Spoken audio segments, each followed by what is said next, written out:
when they say like hang out with the top people, we did that in here. So that's so great. Thank you.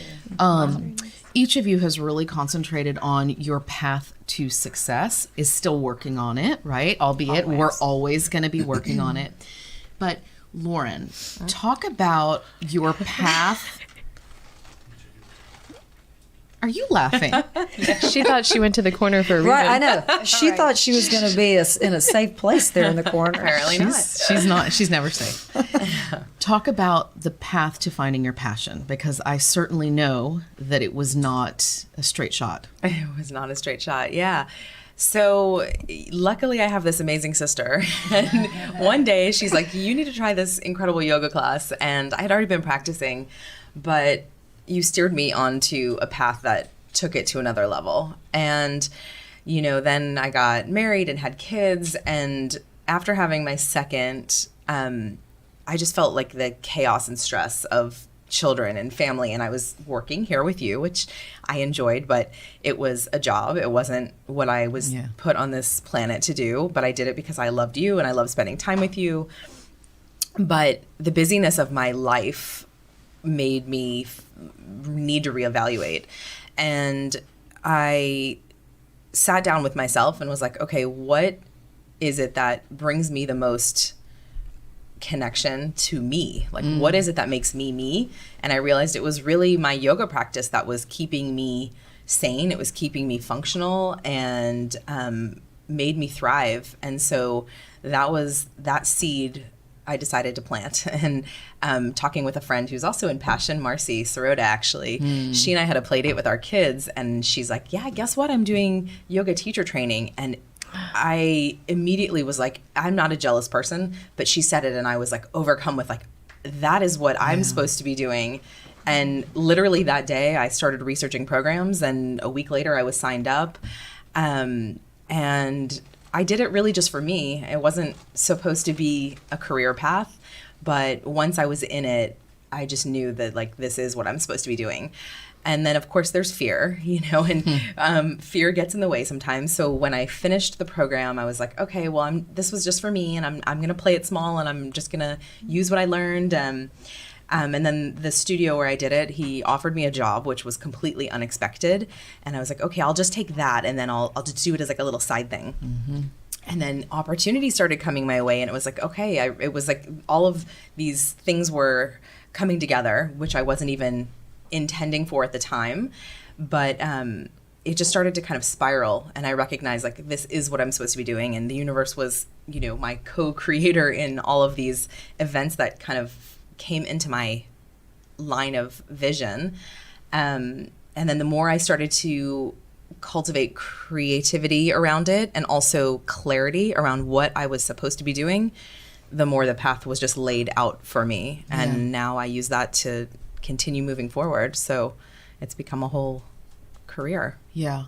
It's interesting because, I was privileged to be around you at that time, and seeing the differential between how you felt being in here, not in here, at Lantower at that time, yes, versus what I see in you when I watch you teach. It's like, I don't want to say it's shocking because I didn't believe you had it in you, but it's almost like watching a different person. I was just telling Mom that the other day. I'm like, you don't know parts of her because you haven't been in a class of hers. Right. And it's interesting how that comes to be, right? Yes. You, my dear Hillary, are like, we sat down a year ago and you were just sort of trying to figure it out. Talk about your path to where you are today. Well, you're in it. You inspired me. I think you heard yourself talk.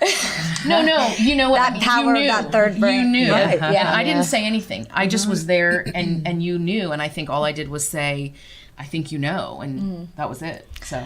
So mine was actually had to do also with raising a family and seeing differences, and understanding that I needed to learn more about what was going on. my passion is educating and coaching people who have an ADHD diagnosis or ADHD symptoms. So I've been a teacher for the past 20 years, and I pride myself on meeting the needs of all the learners in the classroom. That's something I have said since day one. And I realized a few years ago that when ADHD came into my house and my family, well, it always was in my house because it was always in me. Ditto. But when I started seeing it in my children, well, there was a diagnosis now, I realized I did not have the tools that I thought I had. So I knew at the time that being in the classroom was not where I needed to be for my family.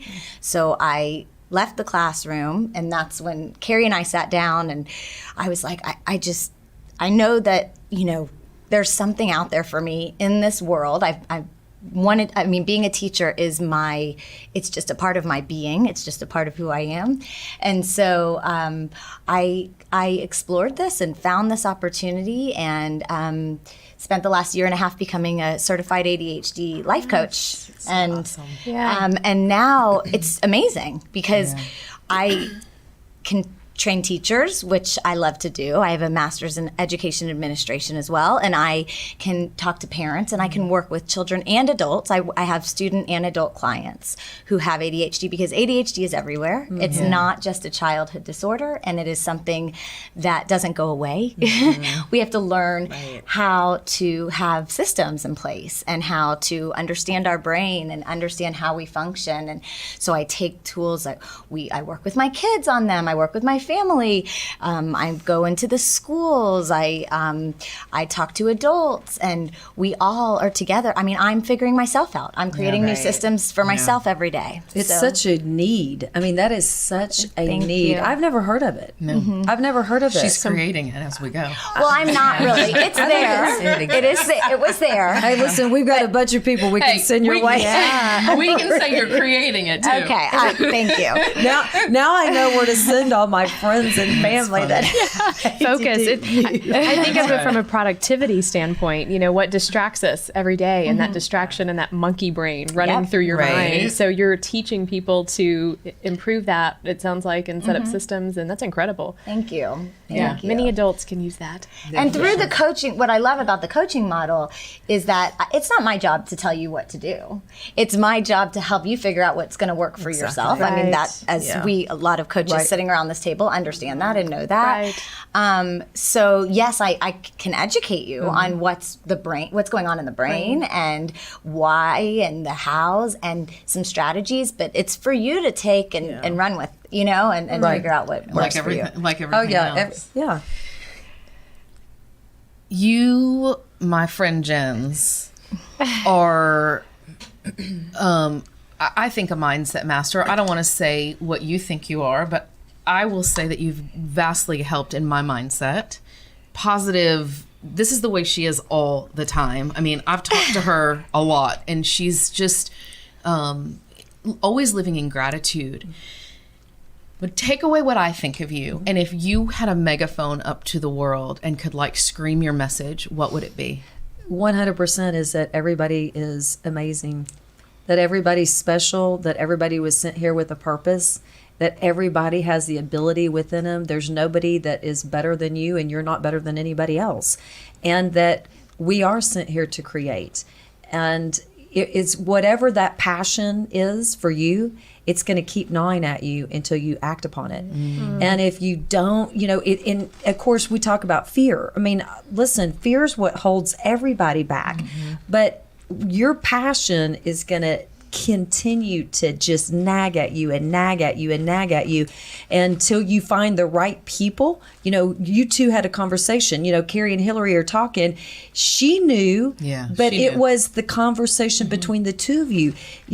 People ask me all the time, what do you think is one of the most important factors in having, when I say success, I'm not talking about financial success. I'm talking about happiness. I'm talking about living with passion and meaning.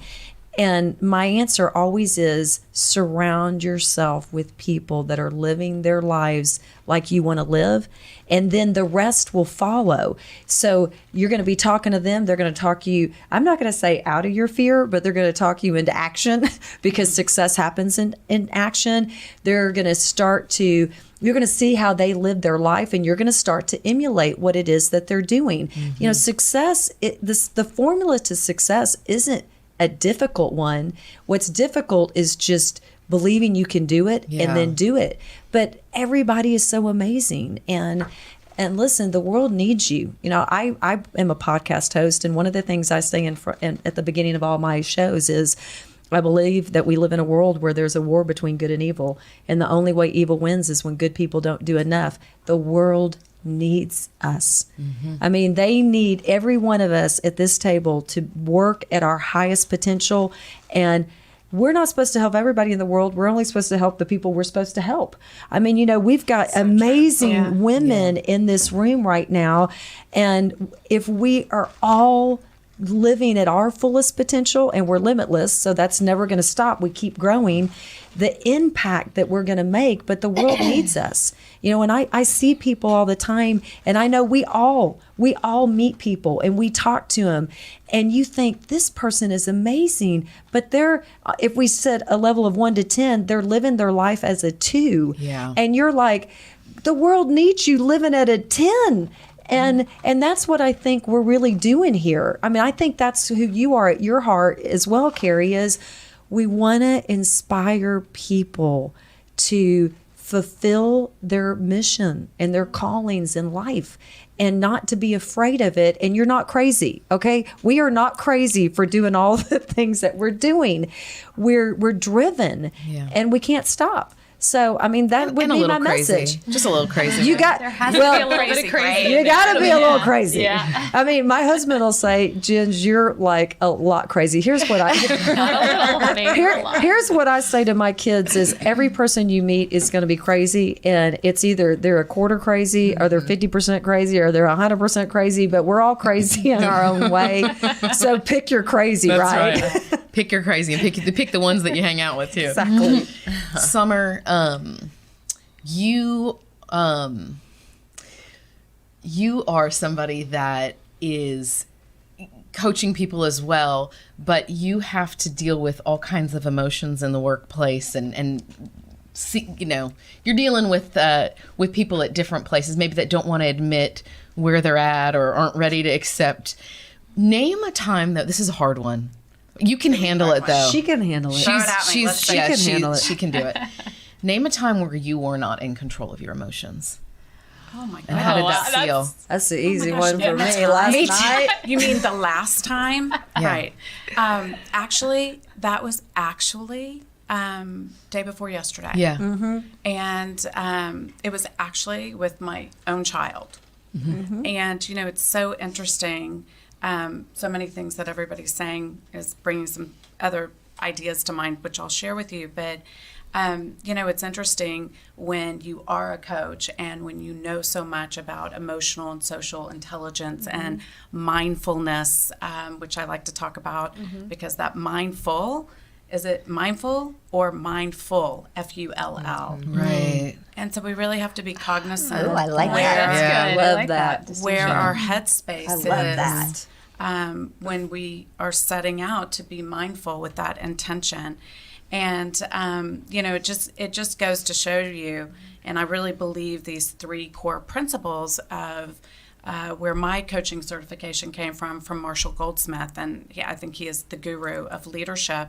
But the 3 guiding principles are courage, humility, and self-discipline. And I think that having that courage, number one, we were talking about having fear. Yeah. And that to me is, you know, this year it's my year to just consistently set out to be brave. And my formula of being brave is having courage with the fear. It's not about, oh, forget about the fear or don't have the fear. We have it. We always have it. Yes. Go with it. You have to. Yes. Totally. And it's about channeling that fear into the fuel Right. to give you the courage to go out and be brave every day, right. or take that next right step that you feel inside that you know is the right step. And so you just got to go with it. But going back to when you lose it, you know, I think we have something in my house that I think I started with my oldest son several years ago. You know, he was 16. I think he snuck out, he and a buddy, and, you know, I caught him and they came back in. It's 2 a.m. You're standing in the kitchen going, what do we do next? So I actually looked at my kid and I said, you know, you've never been 16 before, and I've never been a mother to a 16-year-old. I said, so we're going to figure this out. Nice. And, but there's been moments where I go back and I ask for a redo. So now my 10-year-old son, when he goes off the hook, he'll come back and say, Mom, can we have a redo? Oh, I love that. genius. I love that It's a too. lesson You know, for him. I think Huge. that it's so Wow. important to give ourselves grace and to give the ones around us that grace of permission. Ooh, I didn't show up the way that I really Right. meant Right. to show up. How I intentionally, you know, whatever my professional brand, my personal brand is, our family brand, you know, our organizational business brand. What does that look like? And you know, it's people say, oh, well, I failed or I screwed up. And again, I like to use the phrase, it's a misstep. We misstep. So what's the next right step to course correct that? Right. And to be able to live to our potential. And, you know, I think some of my fighting words, you and I are clearly soul sisters. We are. We're totally soul sisters. About mindset. And it's all about the reframe. Yeah. You know? And how do we reframe, and how do we do that also with dignity for ourselves and giving somebody else the dignity to save face to do that? Hence another reason I love going to my yoga mat. Right. So I can't Right. wait to come to your class. Yeah. Oh, yeah. Because it gives you that space of self-reflection, that white space to go, wait, let me back up here. Let's course correct this. You know what? On that, And that's Carrie, having Carrie, I got humility. listen. That's I gotta having that say, humility. but I gotta say something because here's a question. I mean, I think we are all incredible women, and I'm going to tell you, I don't lose it with other people outside of my family. It's very rare. Yeah. But with my family, so when you ask that question, I'm like, well, it was last night with my husband. I'm going Yeah. to tell you that. So. And the whole And, city. I mean, I don't have a problem. I don't have a problem losing it outside the walls of my home. And I love what you said to have that in your home because I'm real big on the whole concept plan, do, review. And what you just said is we're going to have a redo. That's the review. And to be able to, and you know, I'm a planner, so to even go to your spouse and go to your kids and say, hey, I just learned a golden nugget, and that is the redo concept. Let's talk about it before we need the redo. And then when the redo comes up, I'm going to be like, Summer, we're redoing over here. Yeah. But you know what I'm saying? That's golden. But it's really important. So this happened to me. I told John, I'll shorten the story so we can move on. I was doing too much, as we all do every day.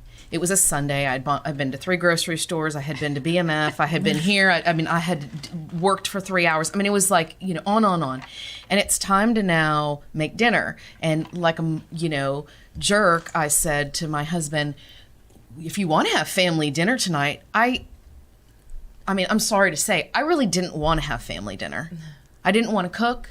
I didn't want to be responsible, but it was doing it out of obligation, out of, hey, you know, we hadn't seen Grayson in a few days and let's get him over here and all that. And it's not to say that I didn't want to see him. I just didn't want to be responsible. But me being me was like, I'll do it anyway. Put the eggs. I had gone to Costco, was one of the 3 stores. Put the 24 eggs. It's worse than you think. Put the 24 eggs up where the eggs belong. Okay. Made a bowl of Eric Lipton's Caesar salad dressing, which is a third a cup of oil, 2 tablespoons of vinegar, mustard, mayo, and everything else you can imagine, garlic, with wood floors. And I put them up and I went, that's probably not smart, but I was going, I was going. And I opened the fridge, Done. Oh my goodness. There was not an egg that salvaged itself out of the bunch. no. It was everywhere. And I am telling, I was screaming, crying. And my daughter, Shauna, came in and was like, Mom, you need to chill out. It's just whatever. And I said, I do. Yeah. Oh. Get the out of here right now. And I felt so sorry for myself. I really did. I felt so sorry for myself. Like, I couldn't believe I had to clean this up. And I cried like a baby for like 15 or 20 minutes. But I'll tell you what's better about me than it used to be is that even though I knew I handled it wrong and I was swearing and, I was really, and we do that in my house. Sorry. I know it's not. I know it's not right, but we were raised that way. And I'm swearing and I'm so upset. I feel so bad for myself. But you know what I didn't feel bad for is the fact that my daughter saw me that way. Because You're she human. needs, You're human. right? Yes, you're human. Like, Yes. the kids need to see us human. And so So that it they was can not be my human. finest moment. So they can be human. Yeah. It was not my finest moment. My daughter and I, that I didn't even have to apologize. We've got an unspoken word. She came to me later, gave me hugs and kisses. We knew it was over. Yeah. I was fine. But And that hug helps reset your brain. And my That kids oxytocin. know that now. And That's helpful. so they're just hugging you all the time. Well, no, there's scientific proof behind it, actually. I believe that. Yeah. I believe that. Well, what I like about what Summer said was that, when you go to your son and say, hey, I've never done this and you've never done this, Yeah. it gets you on the same page. Right. And that's where that reset really helps, because if you don't have experience and I don't, we're navigating this together. Yeah. And right. and How I can we like make that. it work? How can we look at this? I've never been a mom. You've never been an 8-year-old in trouble, right? So Right, it's right. like, what do you do now? Now what do you do? Yeah. You, Rainey, are a powerhouse. You run a very sophisticated business. She, if you don't know, has a farmer's insurance agency and a whole lot of employees. And she pushes herself like crazy on social media. And she's kind as you see her today every single solitary time that you interact with her, because this is the essence of who she is. She's my newest friend. So sweet. And Gosh. I can't imagine my life without you now. And I just met you. Because you're just awesome. Thank you. And it's interesting because, you don't find friends. Although you and I found each other later too. So I'm going to say that. That's true. But you don't usually find friends later in life. Although I think it's super important because that's when You've developed and changed. Yes. Yes. So, however, you've got a lot on your plate, single mom, all kinds of stuff going on. How have you learned to be kind to yourself? That's a great question. I think I'm kind to myself because I allow myself to fail and I allow myself to be frustrated and I allowed myself, but I keep moving. And so I know mentally that I'm just going to keep going. I may hate it, I may be miserable, but I'm just going to keep doing it. And so because I know that, I can also reward myself, and I think that keeps me sane. Yeah. I don't know if kindness keeps me sane more so, and really enjoy traveling. And I feel like when I plan that, I'm rewarding myself with it. And that's the kindness I can give. You've got I would say that's the essence of your soul is kindness. That's why I asked you that question, because I think that you've grasped that really, really well and you exude that out into the world. But I also see people But really you probably well. work on it. Well, yeah, but I Yeah. also see people. It's like when I said you're human, it's like, whatever. You fell apart. You'll be fine. There's nothing wrong with you. So I don't look at people and judge them as much as I maybe did when I was younger, or I just see a lot of good in people, and I Yeah. think that helps. What about you, Lala? About how Talk about being kind to yourself. You have such a kind demeanor, just in general. It's very soothing. Thank you. I've heard that before. It's funny. I'm thinking about what you said about how we let our families be the one who get the worst of us and the best of us, and it's loved that ones. fact of safety, right? The best and the worst, because Yeah. they see It's true. They see it all. It's true. And it reminds me also about what Summer said. I think it's something that's so important to me is apologizing to my kids when I mess up. Ownership. And ownership and recognizing that, showing them that I am human and that I'm doing my best and that all we can do is wake up the next day and try again. But it's a daily practice. And I think gratitude is huge, and just like coming back to like, okay, like I'm lucky that I even get to have this experience in this human life, and all of the amazing things that are always present around us. And that's kindness for me, is like the gratitude. And it's interesting on gratitude. Someone recently gave me a book, and I'm writing down every day 3 things. What's it called? I think it says It's that gratitude. little I haven't. Gratitude Somebody journal. just for the holidays this year. Somebody Yes. got me a new gratitude journal, and it's I actually amazing. received 2. So that's there's awesome. a theme. Yeah. Gratitude. I started my own just in a notebook. Yeah, I used to have have an one that was extra just one. my own also. Yeah, it's interesting to see the days though what you're you're Yes. grateful for. Some days you're Yes. grasping. You're like, Right. well, I have a house. And then some days, it's more detailed. Yes. It's really interesting It is to see over the interesting. last month. I've Yeah, started. and that's been a super powerful tool for me also. And this one has there's a morning part and a night part too. So you start your day and you end your day with it, and that ending of the day is like shifted it Yes. different, because like I was good about in the morning, like okay, like start Fresh on a clear brain. skate, like meditate, like hang out, give myself time to start on a clear slate. But then it was like at the end of the day, then okay, what happened today that was great, and what could have gone better today. And that's been really interesting for me also, because it gives me that pause of like, okay, well, I showed up and this is what was great, and like this little thing I could have maybe been a little bit better, and it gives you that clarity of what you can do the next day. So do you find that you're doing it every day? Like I have been doing it every day. I have been 30 days. Yeah. that's Or amazing. 28 days. Yeah. But Carrie, here what we're talking about gratitude. I'm a big reader, so I got to throw out an amazing book, and it's Yeah. The Science of Getting Rich by Wallace Wattles. And gratitude is what separates an ordinary person to an extraordinary person. So that's one of my personal mantras that I say several times a day. Be grateful for all things, be grateful for all things, be grateful for all things. Because where we are right now is happened because of a lot of struggle, because of a lot of hardship, because a lot of things. And if we weren't grateful for our journey, we wouldn't be where we are right now. And that's how you got to be kind to yourself. And we had to put my mom on hospice about a week and a half ago. And let me tell you, since April, we've been dealing with her decline. And you have to be kind to yourself, because all you can do is all you can do. And that's all you can do. There's some things that are just out of your control. That's right. All you can do is all you can do. And even when you look back at things that you did in the past and you think, well, I could have done that better. Well, you could have now, but you couldn't then.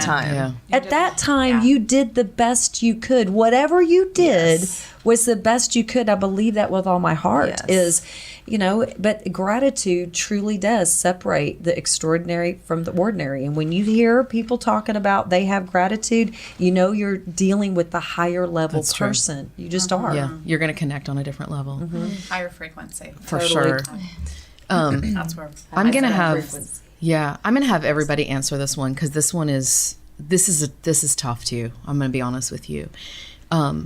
I am a huge content listener. I listen to content all day, every day, constantly. I'm almost obsessed with it. I almost feel like I'm in the process of educating myself through content. Yes, I went to college. I was actually a public relations communications major. So I'm finally stepping into, what I graduated in.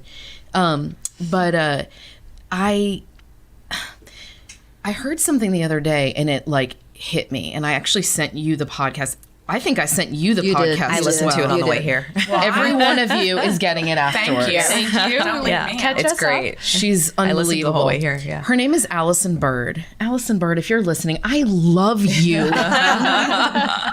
God, she's unbelievable. She lives in San Antonio, so it could be. Maybe she knows somebody we know. And she's on Shalene Johnson's podcast, who I also love. I think she's amazing. And she's talking about how Jack Canfield that wrote Chicken Soup for the Soul has this phrase and saying, if you really knew me, you would know, if you really knew me, you would know that I. So I wanted to go through and have everybody answer that, because I think what we're always trying to do here is, yes, we want to build content. Yes, we want to help people build their messages. Yes, we want to shoot their messages out to the universe, but we want them to be seen for who they really are. And that's the differential. And that's what we're doing here. So I'm going to start to my left over here. She's like, please no, please no. Yeah. If you really knew me, You would know that I. If you really knew me, you would know that I believe that every child is capable of learning. You would know that I am very passionate about relationships and connections and the vibes that I get from different people. If you really knew me, you would know that I'm really sensitive. And that I believe that that we can all make a difference in this world, and that I truly believe in the power of kindness, and I believe that I don't know, that I believe that we're all here for a purpose, and that we can all make a difference. But there are more things that you would know, but I can't think of what they are. Yeah, there's a lot, right? There's a lot. There's a lot. We're all multi-layered. And then my family. You would know that family is key, is the That essence you got a lot of sisters. of my family. I got a lot of family, and we're very complicated, and that's great. So there's more, but it'll come to me. But that's the essence of what came to you first. I mean, there's so many layers to each of us, exactly. but the question is, what felt right to you at the time? You might answer it different next time. And I also believe that nobody wakes up in the morning and says, how can I always say this to teachers, no child wakes up in the morning and says, how can I annoy my teachers today? And how can I get in trouble? And how can I nobody wakes up with it. Right. So we've got to walk out into this world understanding that people mess up, and that's okay. Yeah.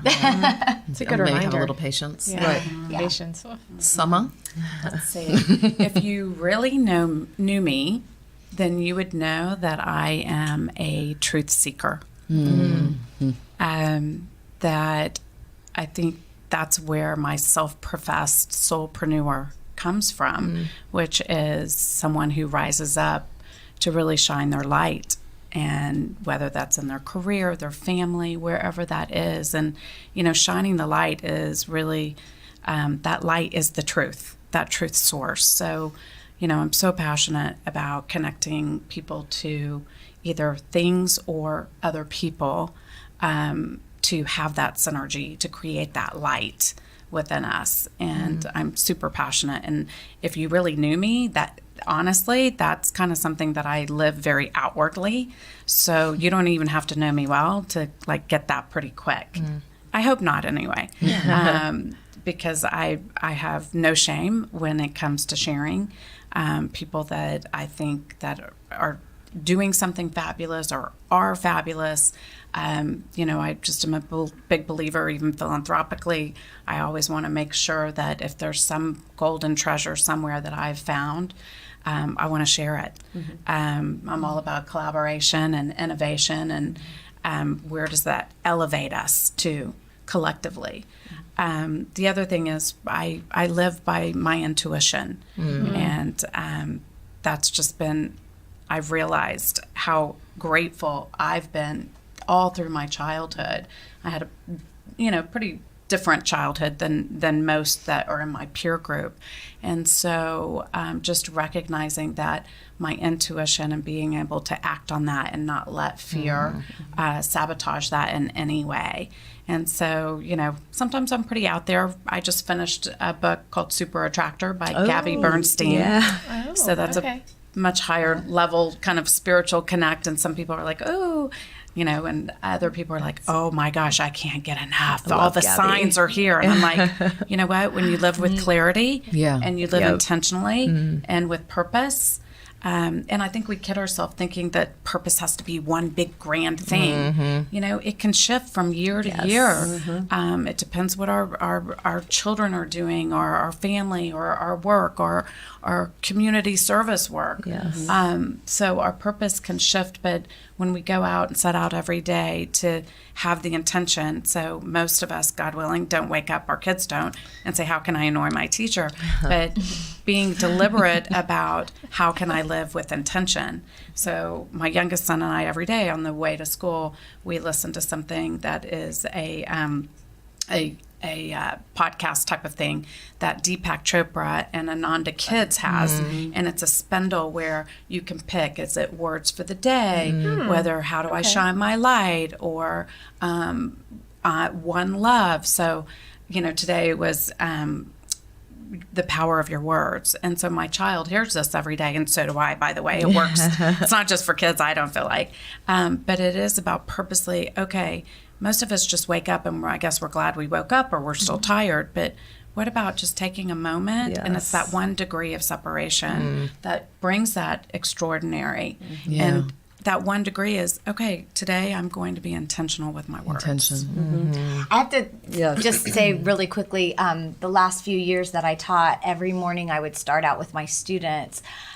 We'd have a calming jar, and as we watched the glitter fall, I would have everyone set their intentions for the awesome. day. That is beautiful. And, That's we'd beautiful. I taught them what intentions, with my yoga That's practice. awesome.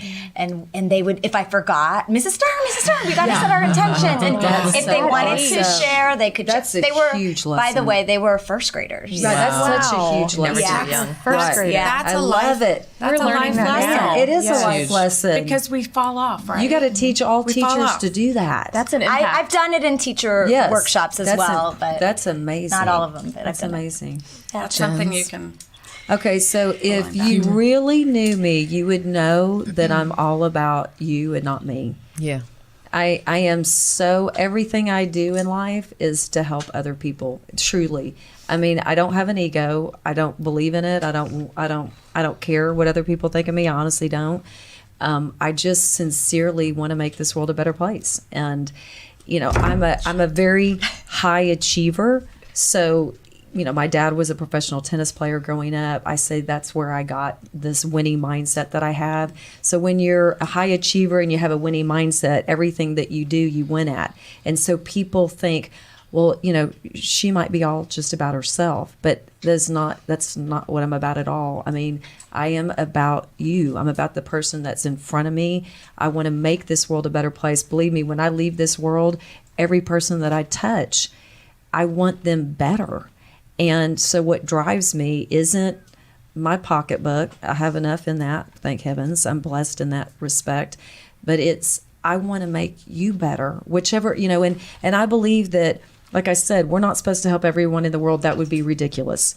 We're only supposed to help the ones we're supposed to help. And I believe that when they're brought into your zone, your sphere, you connect with them. And then those are the ones that you're supposed to connect with. And, Summer said something that made me think. One of my personal sayings is their life is like a maze.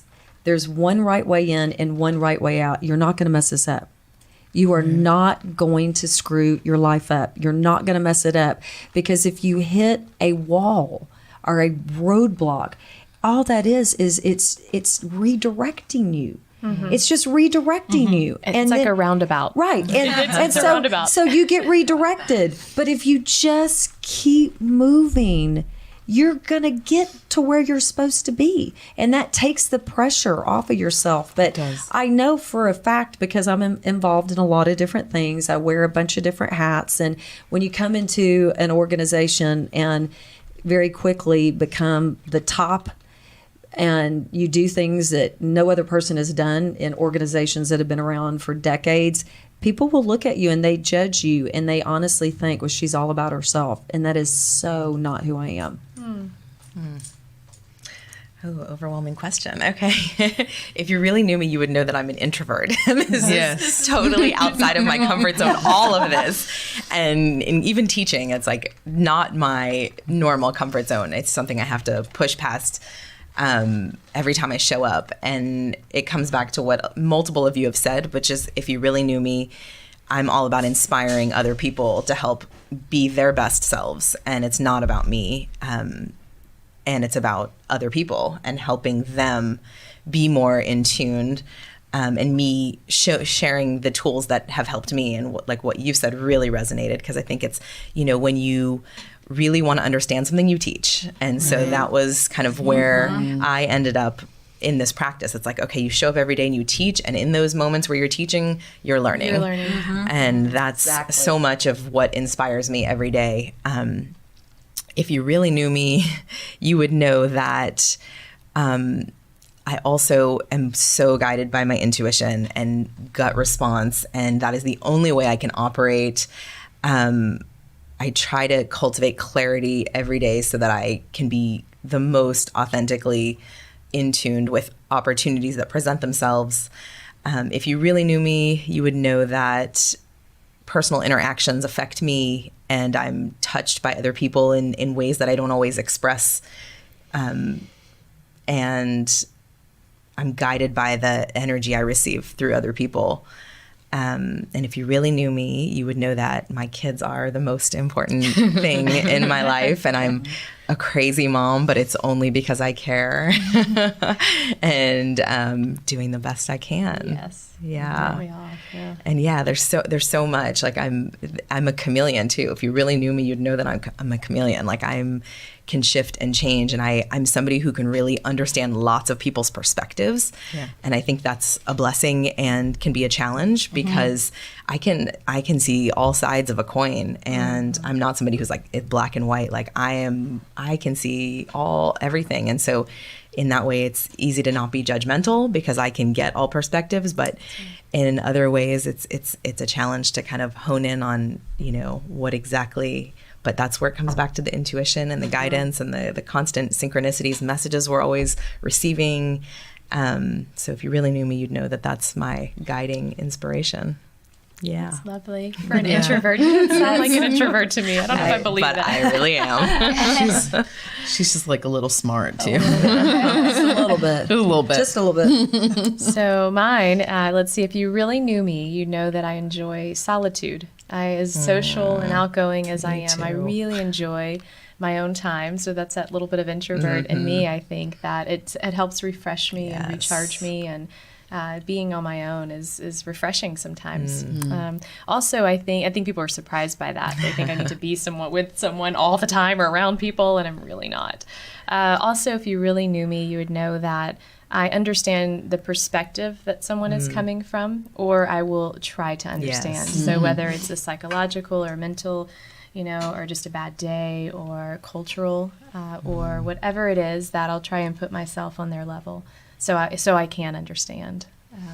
If you really knew me, you would know that I'm trying to learn how to be a mom. Like you said, it's really fun, but it's a learning game. But man, I'm trying. So that's been a really big change in my life. So, yeah. Carrie, I want to hang out with all of y'all all the time.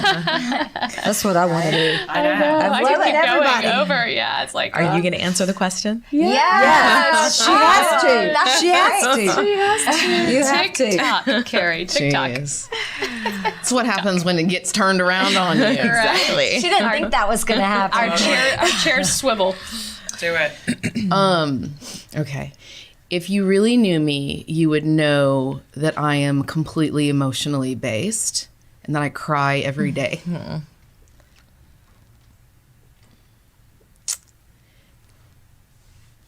My desire to impact the world has not been realized and has been a hole in my heart my entire successful professional career. And it's almost killed me. I paint a really beautiful picture, and I am a happy person. I really am. Like, what you see is not what you get. I just am complicated. If you really knew me, you would know that I am the oldest of 3, and guided by wanting to spend time with my dad and feeling like I needed to be in business to have that relationship with him. And he tried his best, and he's amazing. And it's not about that. But he wasn't around, and I needed him. and I love my parents and I love where I come from, but I am going to be for me. And I will succeed in my own right, not because it's the right thing to do, but because I want to really propel the world. And I believe that I can, and I believe I'm supposed to. And if you really knew me, you would know that being in a podcast and doing this is the most beautiful practice. I've practiced yoga for 20 years with the same instructor, which is how Lauren said she found it. She found her own way, and she's way more advanced than I am. But this is as much therapy for me as it is content, right? So I find it to be a mixture, and that to me is the perfect storm, right? We need to put content out there, and people need to see us, and they need to see who we are. But I believe that the more they see us for who we really are, then the more we draw the right people in. Right. And so if I'm going to cry today, I cried today. Yeah. What's funny about that is, Give you my in our tissue. last, I'm fine. In our last podcast, I said, John, I want to see their inside. Like, Yes. I want to make people cry. And he did, and I was like, oh my God. But here I am. But no, if you really knew me, then you would know that I am in fear every single day, and I do it anyway. I got to say something, because this that you just shared is what Carrie shared with me, I guess, a couple years ago when we first started working together. And I said, okay, we're going to start with a vision statement. And it took Carrie so long to write her vision statement, because she really didn't want to write what she really felt in her heart. She wanted to write what she thought was right. And what everybody wanted her to do. And she had this experience. And that's when I knew, you know what, you're not doing what you really want to do. But I knew she was ready, because I feel like so many people are in that place. Yes. But I want to share an aha moment that I had in October. I was facilitating an event, and we were talking about legacy. And you know how everybody is just so confused. People are confused about, well, what's my legacy? What's my legacy? Well, if you listen to all of us, was the epiphany or the aha moment that I had, regardless what religion or spirituality or faith or whatever, there's really one source, one major big source of all goodness. And all of our legacies come from that one source. And we're using our gifts and talents and our experiences in life. And we really all have the same legacy. It's all family. It's all love. It's all making this world a better place. It's all living with authenticity, with gratitude. It's like we are so interconnected. And the only way we start to realize that is when we talk about it, like you're doing right now. I mean, that, it's amazing. Like, I'm not kidding when I say I want to hang out with all of y'all all the time. Okay? I just want to add one thing. I want to say that what's so fascinating about what you shared is, we learn about stories and old beliefs, and we learn about our ghouls and guardians. And, we love a lot of us love our parents and are, and are raised into good families. And you and I have talked a lot about the expectations versus because I come from a family where everyone has a higher degree and that's just what you do and whatever. and I'm like, but I don't think I want to be a teacher anymore, Yeah. But I feel like you were able, and then you gave me an aha moment when you said about your conversation a few years ago, because what happened was that's trying to write that vision statement and really being conflicted between, is this my story or is this what my parents' story for me or somebody else's story for me? So you peeled away that onion and the layers and got down to it, and here you are. Right. Yay! Does that mean maybe I won't cry every day forever? And this is, to me, the essence of meditation, is the peeling back the layers. So like that is how I explain it to people, is that when you sit with yourself and you just allow the thoughts to kind of pass, eventually you find that sense of awareness of yourself, your true nature. And that is what shifted and changed me, was my meditation practice. And that was like where I'm like, okay, this is me, this is what I care about, and this is my path. And once I got onto that path, all the doors start opening because this is what I'm supposed to be doing. This is It's interesting though because I saw that for you, right, and almost pushed you out the door. I mean, when we had that conversation at Waterford that day, and I said, "Don't do what I've done. Just go and follow your dreams and follow your passion." Yeah. And of course, I didn't know what mine was at the time. I think I thought I was doing it in a sense with other stuff, but I didn't see your fear. Yeah. All I saw was, girl, go get it. It's right there. Like, what don't you see? And it's interesting about how blinded you are when you're close to it. Yeah. Always. Right? And you and I were talking about that recently. That's why you got to have other people. So, you know That's what's right. interesting? I said this about 2 years ago to a friend.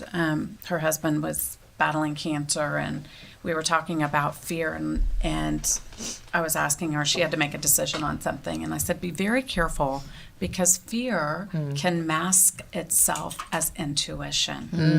Oh, yeah. We That's like crazy. to take that and we like to say, oh no, I can't go do that because I can't leave my kids, or I can't go do that because this is what I'm doing.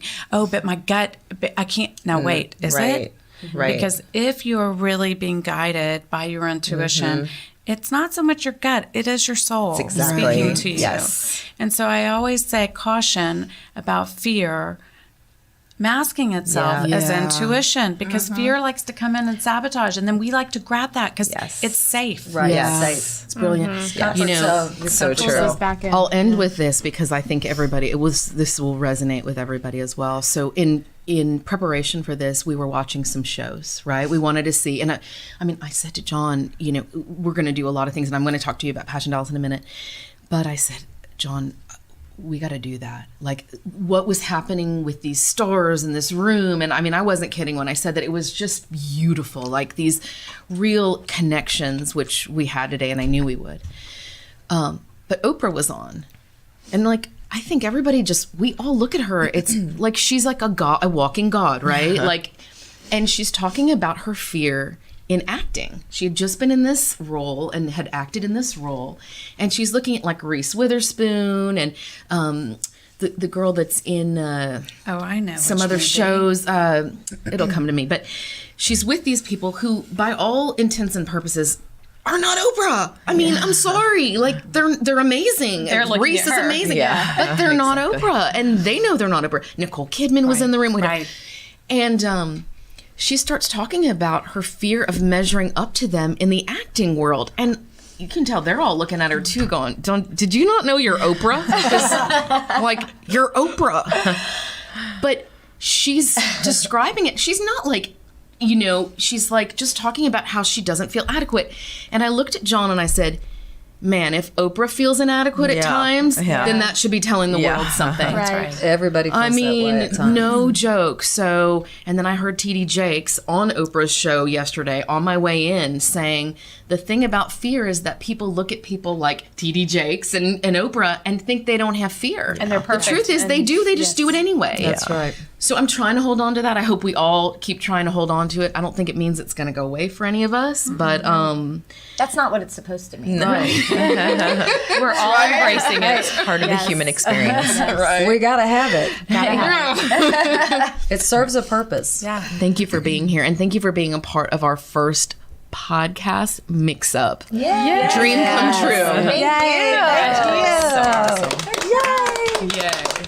Thank you for watching the Passion Dallas Podcast Mix-Up, connecting our passion leaders. Check out our YouTube channel and watch the full version. And don't forget to look out for our next episode coming soon.